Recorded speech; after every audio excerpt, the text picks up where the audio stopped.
Mr. Fluffy Pants here. Today, guys, got another movie review, and I just got back from seeing Spider-Man Far From Home. First part would be non-spoilers, second part would be spoilers, and I'll let you know whenever that transfers over, but just want you to know, I loved Homecoming, and I was really excited for this movie, and I will say, I definitely lived up to it. I absolutely love this movie. I think this is definitely my favorite live-action Spider-Man movie, and I think I liked it more than Into the Spider-Verse. I might do a whole Spider-Man ranking, but I'm definitely going to do an MCU ranking after this one especially. But this movie, I mean, the first hour is like a teen romance kind of vacation kind of movie. You know, you get some action scenes here and there. You know, you get introduced to Mysterio. Also, I really love Mysterio. He's probably, you know, one of my favorite characters in the movie. Probably on all the MCU. But you really, like, this is a really good follow-up to Endgame. Like, you know, it connects very deeply with Endgame. And it connects with a lot of the other MCU movies, too. You'll see whenever you start watching the movie. But there's some really cool connections that I was not expecting. We'll get more on that in the spoilers part. But this movie was amazing. I thought the action pieces were great. I love Tom Holland as Spider-Man as always. And some surprising character I really liked a lot in this movie was Happy Hogan. I mean, I liked him in some of the other movies, but I really liked him in this movie particularly because, you know, he has a, you know, pretty good moment with Peter, which you know, like I said, I'll get into that spoiler part, but if you loved any of the MCU movies or Homecoming, definitely go watch this. I definitely recommend it. I probably give it a nice even 9 out of 10. I loved it that much. But now we're going to be transferring over to spoilers, so if you haven't watched the movie yet, you know, be gone, but...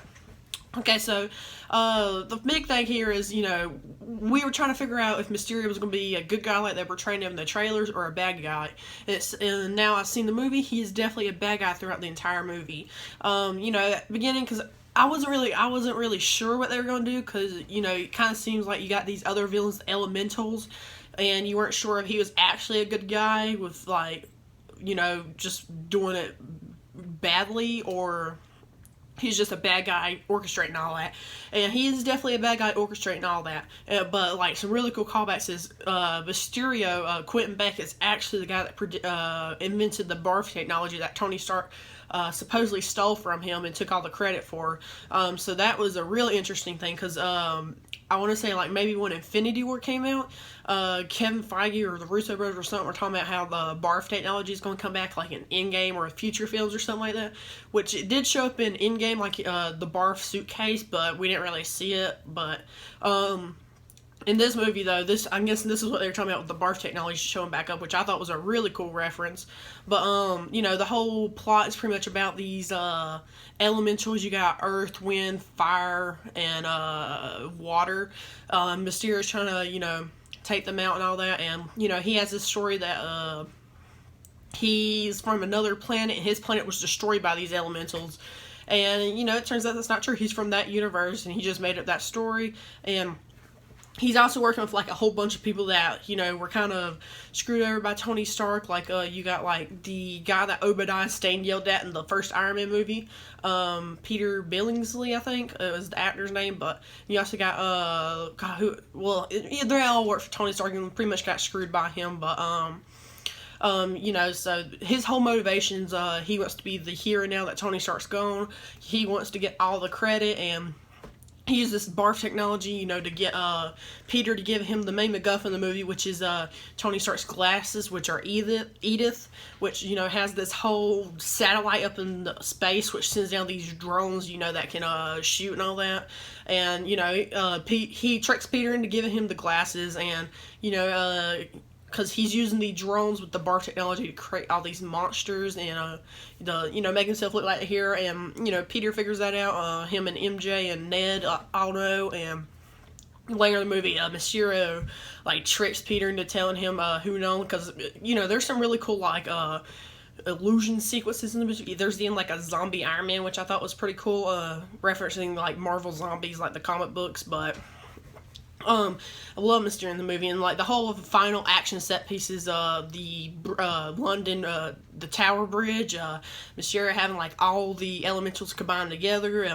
Early in the movie, you see, like, Sandman, Hydra Man, and Venice is a really cool fight scene, because Mysterio and Hydra Man are fighting, and Peter's just trying to, you know, save people and kind of stop the destruction.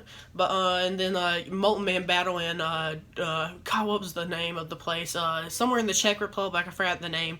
It's like a big city or something. That Molten Man fight was really awesome at the fair. I love Spider-Man's black suit in this, and his black and red suit. Also, an interesting thing, the scene from the trailer where he's fighting like the bad guys like in New York, and he tells the police officer, "I'm doing your job." That's nowhere in the movie, so I'm guessing that's gonna be a deleted scene on the Blu-ray or something like that. But I also really love Happy Hogan and Aunt May. They're a couple now, and I love Happy Hogan in this movie. Like, he comes pick up, or hang on, before I get to that, let's finish talking about the Prague scene. That's what it is in Czech Republic. Mysterio is like, well, this is the elemental that destroyed my world, and he's like, don't let him absorb too much metal, or he'll get too big and start pulling from the Earth's core, which of course, it starts happening, but Peter's like trying to stop this Ferris wheel from going down or him getting absorbed. He shoots his web, and his web bounces off of something or gets hit away from something. So, that's a little suspicious, but Mysterio sacrifices himself to the monster, and he survives it, but Nick Fury thinks it's him as the hero, and Spider-Man needs to step up, because, Spider-Man really doesn't want to do this. He's kind of forced to, but, throughout all this, MJ's kind of figuring out who he is also. I do like MJ in this movie a lot more than I did in Homecoming, especially, like, at the very end, but MJ is actually the one that finds, like, the piece of the drone that, is projecting everything, and, she tells Peter about it, and Peter, goes to tell Nick Fury, but then it turns out Mysterio is orchestrating everything, and Peter literally gets hit by a high-speed train, and then ends up in the Netherlands, so he has to call Happy Hogan to come get him, and, there's a really sweet scene on the plane with Happy Hogan and Peter, which I really did like. He makes his new suit, and they go off to London. That's where he fights all the monsters together pretty much, but he knows it's illusion, so Mysterio's up in part of the tower with like his suit on, not like his suit, but it's like one of those suits like they can put like CGI on, kind of. That's kind of motion capture, I think. But Peter starts fooling the plan, makes the illusion go away, so now there's all these drones flying around, and he eventually takes that way. Mysterio dies. Peter I think he gets shot, and he dies, but all his friends are safe and all that. They get back. Also, I really like the two teachers that go with the school trip. They are absolutely hilarious. I love them. This movie's got a lot of humor in it, though, but Mysterio's powers are really cool, and I love his suit. I absolutely love his suit, but the motion capture and all that. But at the very end, this movie's got two post-credit scenes, and the first one is pretty much Peter swings with MJ, and then he sees on the TV, you actually get to see the Daily Bugle and J. Jonah Jameson, played by the same guy from the Sam Raimi trilogy. I forgot his name, but the Daily Bugle actually shows him, and so does J. Jonah Jameson. It's this unreleased footage of Mysterio before his death, and he's talking about how he reveals Peter Parker's true identity. It's Peter Parker, and then he hears, and then he pretty much blames the drones attacking everybody on Spider-Man. He's like, yeah, Spider-Man does it. He's got that clip earlier in the movie, like, execute them all. And Peter's just like, what the? And then that scene ends. The second end credit scene is Maria Hill, Nick Fury driving, and then you see the reveal that Maria Hill and Nick Fury are actually Talos and his wife, and Nick Fury's off on vacation on, I guess it's one of the Skrull ships, and they're obviously building something.